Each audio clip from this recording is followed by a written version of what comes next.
Hello, my name is Benjamin Mays, and thank you for joining us. Listen along as we celebrate the lives of some of America's greatest African American figures and reflect on their contributions to our nation's rich culture, heritage, and history.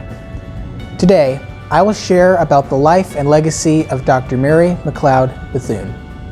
Born to two former slaves on July 10, 1875, Mary Mcleod Bethune had a unique opportunity, not common to many African Americans in post-Civil War America, an education.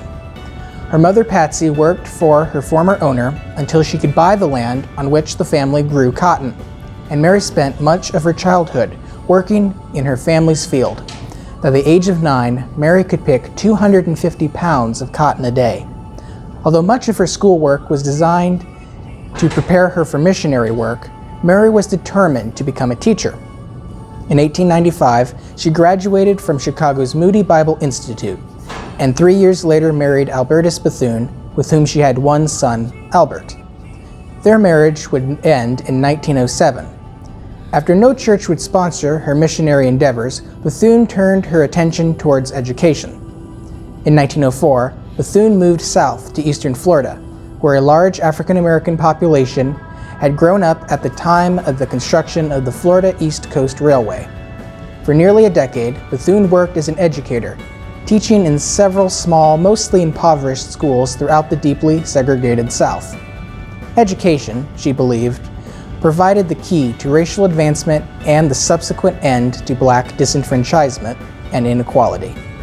In 1904, Bethune founded the Daytona Normal and Industrial Institute for Negro girls in Daytona, Florida, with only 5 students. After only 3 years, her school had over 250. In 1929, her school for the girls merged with the Cookman Institute for Men, forming the Bethune-Cookman College, one of only a handful of colleges offering degrees to African Americans.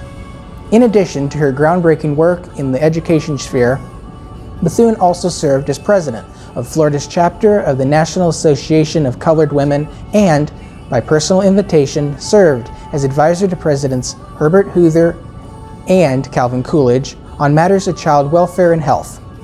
In 1935, Bethune became a special advisor to President Roosevelt on minority affairs, a role that would define her as both a humanitarian and a civil rights activist decades before the movement became part of the mainstream political scene. While serving as the director of the Division of Negro Affairs in the National Youth Administration and a founding member of the National Association for the Advancement of Colored People, Mary Mcleod's devotion to education never wavered, continuing to establish and raise funds for schools all across America. She even served as the official delegate to the presidential inauguration in Liberia under President Harry Truman in 1949. She fought vigorously for equality and reform, earning her reputation as a trailblazer for both women and African Americans living in the United States. Mary Mcleod Bethune died on May 18, 1955, in Daytona, Florida. She was 79 years old.